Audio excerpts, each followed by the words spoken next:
Today I'm going to talk to you a little bit about a man, about his appearance, about how we all know him as the man with the single mustache in the middle of his lip, the man with his hair slicked back, always dressed in uniform, and a big Nazi X on his right arm.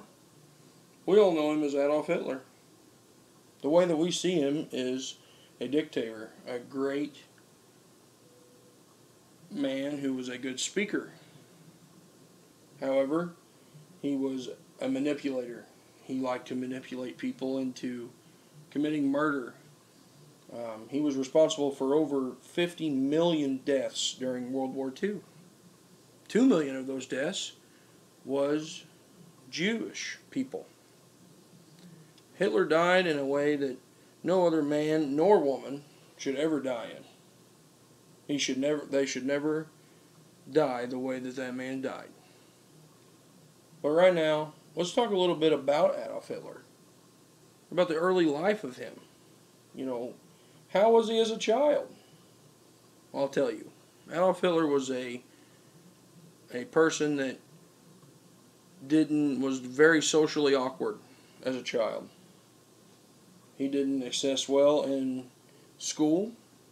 He loved art, but the other subjects he lacked at. When he was in his middle teens, he decided that he was going to go to an art school. He decided that he was going to become an artist and not follow in his father's footsteps as a military man. When he was not accepted into the art school that he applied for, he decided that he was going to go in the military.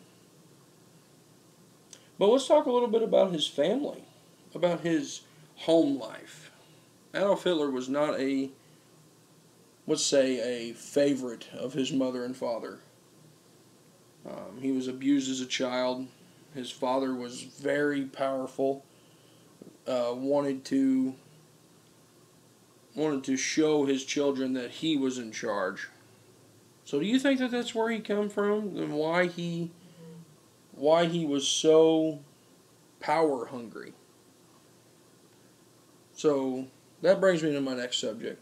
Let's talk a little bit about how he was in the military and what drove him to the Nazi power. Hitler, as a soldier during World War I, he was a highly decorated soldier. He was promoted to corporal during World War I, and he decided to try the power thing. When he got a little bit of taste of power, he got shot right back down because he got hit by a gas grenade, and it almost blinded him. After that, he became a spy for the German army because the Nazis were trying to have a different power and try to overthrow the government. So Adolf Hitler was hired by the German government to infiltrate them and respond back to them. Well, he believed so much and got so powerful in the Nazi party that he switched sides. He was later tried for treason and spent almost 6 months in a German prison. When he got out, he got elected chancellor immediately of Germany. So let's talk a little bit about how he got elected and what his role was as a dictator. Hitler was elected right after he got out of prison, like I said before, as the Chancellor of Germany. He later hired people and had his followers kill off his competitors so he could later become the Führer, the president of Germany, and control all of Germany. And that's what led up to the beginning of World War II, because Germany wasn't enough. He wanted to control the world. So his first invasion was the invasion of Poland. Well, I'll tell you that England did not like that. Great Britain. So this went on. He got Italy and he got Japan on their side.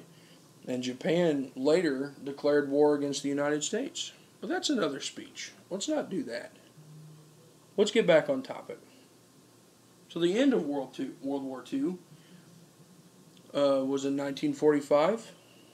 The Russians were closing in on Mr. Hitler. So let's talk a little bit about how Mr. Hitler did what he did and why he did it. The end of Adolf Hitler was that he was closed in, or the Russians were closing in on him, and him and his wife decided that they were going to hide in a bunker, and he's going to tell the whole German army that they needed to protect him. They needed to protect Berlin. And if anybody failed in their task, he was going to end them. They were going to be trialed as treason, and he would execute them himself. So what did he do when the Russians broke their lines? Him and his wife decided to take the easy way out and kill themselves. I'm not telling you this because you don't already know about Adolf Hitler. I'm telling you this because there's a few things that you didn't know. Like he liked to eat chocolate. 2 pounds a day. And he tried to kill Winston Churchill with a chocolate bomb. So in conclusion, let's not let history repeat himself. Thank you.